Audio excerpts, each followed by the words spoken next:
तो दोस्तों आज के इस वीडियो में हम बात करने वाले हैं पवन सिंह की पत्नी ज्योति सिंह की सौतन के बारे में। क्योंकि ये तो आप सब भी जरूर जानते होंगे कि पवन और ज्योति का तलाक होने वाला था, लेकिन हुआ नहीं और दोनों फिर से साथ आ गए। तो वहीं आप सब पवन सिंह की पत्नी ज्योति को तो जरूर देखे हैं, लेकिन क्या आप सभी जानते हैं कि ज्योति सिंह की सौतन कितनी खूबसूरत रह चुकी हैं और उनके आगे खुद ज्योति भी फेल हैं।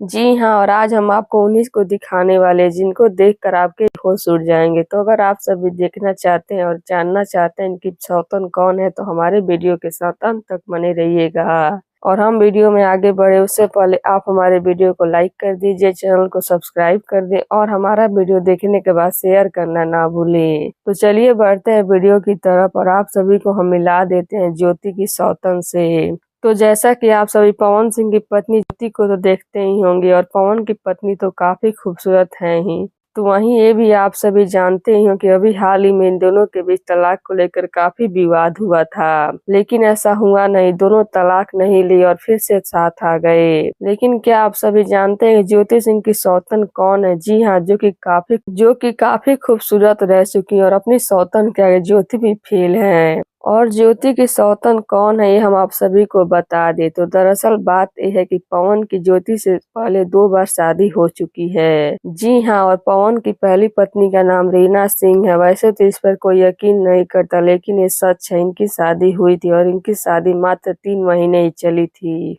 जिसके बाद इन दोनों का तलाक हो गया था और दोनों अलग हो गए।